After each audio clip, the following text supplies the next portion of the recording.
360 fans, it's your old mate Big J Jackson Fletcher here, and today we've got Tszyu's next opponent and probably the best 154-pound Australia has to offer at the moment, Dennis the Hurricane Hogan. G'day Dennis, how you doing today, mate? Thanks for joining us.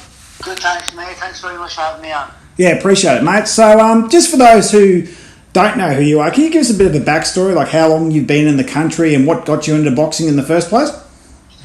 Yeah, look, I've had the privilege of living in Australia the last 10 years. I'm an Australian citizen now, and I came here throughout the recession. Ireland was going through a recession, and I wanted to go professional. I was offered some fights here, and I came over then, and I've had a good career since as a pro. But I came to boxing at the age of 5 or 6. My grandfather was the local boxing coach in the town where I was from. And I boxed on from there, amateur till the age of 25 or so, and don't know life without boxing. So it's been all boxing for me, mate, in my life, and I'm happy about it. I love boxing. So yeah, and the Irish have a good combat background. Conor McGregor, obviously, one of your fellow countrymen, is a fantastic MMA fighter. You've had plenty of fantastic Irish boxers from your side of the world. There's some excellent warriors from that side of the country, that side of the world. So just talking about you more. So now your next opponent is obviously Tszyu, and what do you think? What are your thoughts on the fight? I mean, it's a fantastic opportunity for you. And do you think that because of Australian boxing is not taking as much notice of you as they probably should, considering all the fantastic opportunities you've had, in particular to your last 2 big fights? Yeah, look, it's just like that here, mate. Listen, cricket and other sports like that reign supreme, and it just is what it is. And I'm over there at the largest scale, at the top of the very top. And if I've got to come back here and have a fight, and I'm a heavy underdog, well, it says all you need to know about it, really. But I don't care, mate. It is what it is. I'm excited about this fight, and I can't wait to get out there and just do my thing.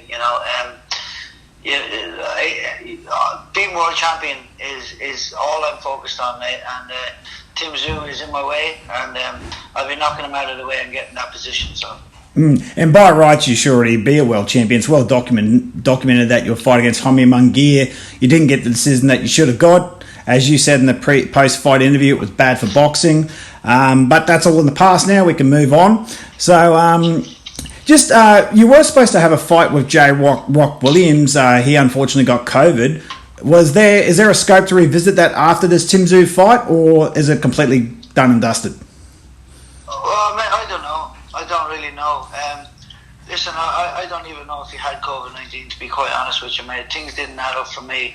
I asked for a COVID-19 test as well 3 times. I didn't get it, so I don't think he really wanted it in the end, mate. He walked into the gym that I was in Vegas. He seen I was training there. He must have thought that I was going to have to, come over and at the last minute train, and he would have had all that advantage. And all those guys, they all want their advantage. And when they don't get it, they don't. It looked to me like he didn't really want it.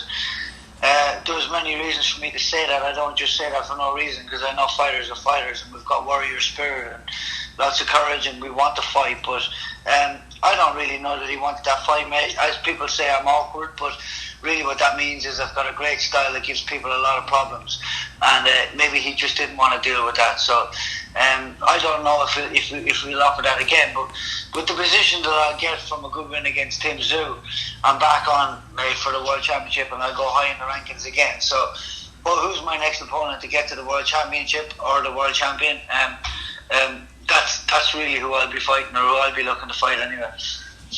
Yeah, well, just on that, so the WBO Championship, of course, changed hands not too long ago with Brian Castano up against Patrick Tszyu. Castano is possibly looking at a huge undisputed bout against Jamel Charlo. What are your thoughts on that one? Who do you think will come out on top? To be honest with you, look, I think Castano is actually quite good. Look, I also think Charlo is, both of them are good. It's hard to know, mate. It's boxing, and that's what makes it so good and makes it so interesting. It's hard to know. But either way, whoever wants to keep my belts warm, mate, that's all good for me. I'll be watching. Yeah, no, that's fair enough. And another big fight coming up is obviously Canelo Alcaraz versus Billy Joe Saunders. That's another huge fight for boxing. What's your thoughts on that one?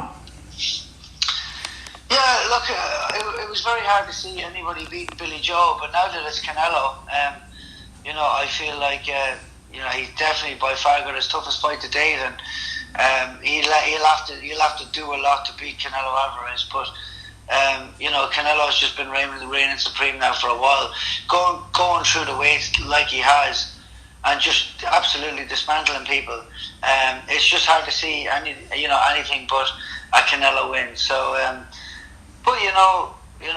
he is tough, and again, like I said, in boxing anything can happen, and you don't know. Billy Joe Saunders could pull off a win, but I can't see that happening. I have to say Canelo. Yeah, fair enough. So let's talk about your preparation. How's everything been going? Because I noticed that you switched trainers from Glenn Rushton to Wayne McCullen. Is that his last name? Wayne McCullen, yeah. So look, I went over at the camp with Wayne, and we gelled quite well. Unfortunately, he won't be able to make it over for this fight, but we have Stephen Edwards was the assistant coach in the team, and he'll now step in as head coach for this fight. Steve was, he used to do some sparring. He used to do my corner for a lot of my spars up in Stretton as well. So he's known me now for the past 4 years, and we've gelled very, very well. So in terms of having Wayne there, we send Wayne sparring videos, and having Wayne and Stephen Edwards in contact. Along with Zach, who does my pads, and he's had a lot of fights himself.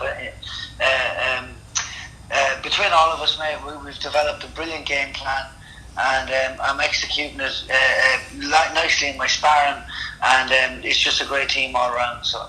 Yeah, and we certainly wish you all the best, mate, because I think it's going to be a cracking fight, and this will be without doubt, Tim Tszyu's biggest test, especially at the 154 rankings. Beside yourself, there's really only been one established 154 that he's fighting in Dwight Ritchie, who unfortunately is no longer with us. But Dwight gave him a bit of a challenge there, and the fight was about 2 years ago. What do you think that's going to be? I know that your style is very unique and completely awkward. Are you going to work on the inside with Tim, or what is your plan to throw him off his game? Because he's very, very calm and cool and collected, Tim Tszyu, when he does fight. Is there anything that you could tell us of what you're planning to do to throw him off his game? Look, mate, I'm just a different animal to anything that he's faced before. He's going to have to try and work me out, okay? And I'm brilliant at adapting throughout a fight. So, like I said at the press conference, it's going to be who can adapt the most. I'm in boxing 30 years. I'm a pro 10 years, right? Look at his resume. Look at my resume. And it'll tell a big story about who's going to adapt better, who's going to do better in that fight, and who's going to come home with the win. I can fight him from inside, mid-range, long range. I can beat him from any angle. Mate, I've got this guy's number. Don't worry. We myself and T Street are actually leaning towards you. Even though Tim's going to be the massive favourite for this fight, that really means nothing at the end of the day. I mean, last I checked, I think. That's all down again to the whole hype train that's going on at the minute, mate. Have you seen the WBC rankings come out? The WBC Super Welterweight rankings came out last night, and they have me above Tim. So, what does the WBC rankings know that the bookies don't know? That's what I want to know. Yeah, well, last I checked, I haven't checked for a while, but you're at like $4.36, but this was like 2 weeks ago. So, yeah. Load up and lump on. Yeah, well, I'm not a betting man, but I'm certainly I'm tipping yourself. To be perfectly honest with you, Dennis. We've always said that. I mean, I've been hankering for this fight for a year now. To be honest with you, I've been with the team for Fight View 360 for about a year, and since the announcement of Tim Tszyu Jeff Horn fight, I'm like, Tim needs to fight Dennis, not Jeff, but. I think it's going to be an absolute cracker of a fight. Fantastic venue, Newcastle. It's got a lot of history of boxing. Did you get a chance to have a look around the venue, or was it just there for the press? You were just there for the press conference. I've never been there, so. No, it was just a press conference, mate. We were up at some forts actually overlooking the water and stuff like that. So I only got a look around there. And a little bit around the coast. We didn't get into the centre where the fight is, but and that's all right. I mean, as long as there's a ring there, I'm on my way around. Yeah, it's not nice place. I've never been there, but apparently it's very, very nice. So, yeah, look, I know Costa's fought there many times, and you know, in terms of boxing, in terms of age, you know, Tszyu was a kid, mate, and this is a lot of pressure for him to know that his dad reigned supreme in that town for many years, and he's going to come in there. This is sort of like his homecoming, you know, and we've seen him happen to Munguia when he was having his homecoming in Monterrey and fought me. It's a lot of pressure when 4 rounds go past and someone like me is being awkward, should I say, and they're not, and it gets very frustrating and infuriating for the other fighter, and then before you know it, the 6 rounds gone and they're not getting any luck, and the pressure really starts to pile on. So let's see how Tim is able to handle that pressure. Yeah, absolutely. I'm really looking forward to it. So, if once successful, I'll just go say if. I'll say if you get past Tim, going back overseas, back over to the States, or I suppose that would be your next fight, or do you have a scope, or is there a possible fight over in England? There's possible fights anywhere. It really comes down to, you know, what position we're in and who's our next. Do we get a world title fight? If we'll get number 1 position with the WBO, do we get the world title fight? Well, if Castano is moving on to fight Charlo, then there's a chance we don't get it straight away. Well, then it's like, well, okay, well, who do we need to fight to make my position mandatory to make sure we get our title shots? And then that would be a letter to the WBO to see who do we need to fight next. And, you know, there is good fights like Liam Smith out there and other people. Erickson Lubin, is Larry Laura. There's plenty of guys out there at 154. 154 is a very stacked division, full of talent. Yeah, it is. So, look, I was meant to fight Erickson Lubin back in 2019. And then I got pitched to go to middleweight and fight Charlo. So... how did that come about? Because that really got us out of left field. How did that actually happen? Because that really took us by surprise. I had a 3-fight deal done with PBC. PBC, and the first fight was a fight against Charlo for a title eliminator. And then I was all delighted with that. I was happy, and then all of a sudden we just got pitched. Apparently, they had asked 10 different people to fight Charlo, and they all had said no. Now this is information that I was given. And they were like, would you fight him? And I said, to be honest with you, I think that going up a weight is not a good idea. And then they pitched me heavily, and they threw a lot of money on the table. And I thought, right, okay, well, you know, the opportunity was there, so yeah. The opportunity was there, so I took the opportunity. And obviously it was unsuccessful for the reasons I just listed, him being a very, very big middleweight. But, you know, it's... You lasted 7 rounds with one of the top middleweights in the world. I think you did pretty well. All factors there too, but I mean, I was put down for the first time in my career, which you know, but it goes to show that, you know, back at 154, I hadn't even been looked like I was even hurt once. So, you know, let's just take the positives from that, and then what that tells me is that I'm ready to go back to 154 now and reign supreme. And that's your best active weight, 154. There's no more jumping around. You're going to stick solid to 154.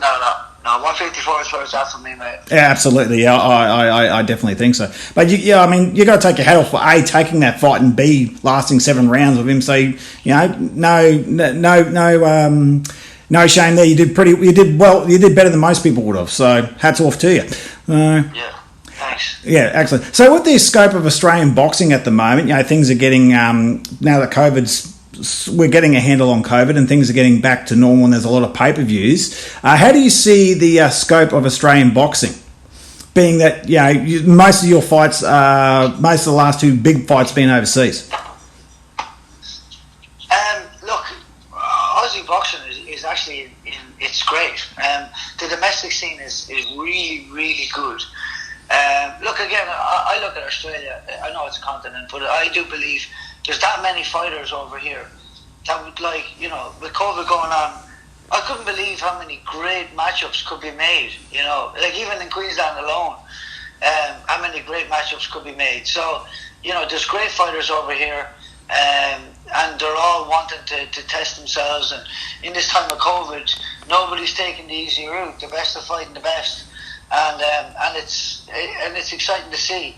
I've obviously made my way to Australian champion and then onto the world scene from here, and I tell you, it was a good apprenticeship. So it's in great state of affairs, and and it's only going to get better from there, I believe. Definitely. Well, the fight is March 31st. It's at the Newcastle Entertainment Centre. The main event is Tszyu versus Dennis Hogan. Is there any word that this is actually a final eliminator from the WBO, or there's been no confirmation on that yet? There'll be no confirmation of that, mate. Listen, they haven't even thrown me back into the rankings. Like after I fought Munguia, they put me back to third in the world with the WBO, and then when I fought Charlo, obviously I went out of the super welterweight rankings, but they haven't put me back in. So if that's the case, they can't make it unless they put me back in. Then they can't make an eliminator. So look, I'm sure Tszyu's camp is having all the right conversations with the WBO in terms of if he was to win, that he would be made mandatory. But they're certainly not going to make it a title eliminator. So, my team isn't actively chasing that, but they got to give me the number one position with a win, and so that's all I'm focused on right now. Yeah, definitely. Well, I certainly look forward to it. We're going to be watching it on Fox on Main Event TV on March the 31st. Dennis Hogan, thank you very much for joining us here today. We really appreciate your time, and the best of luck with your upcoming bout with Tszyu.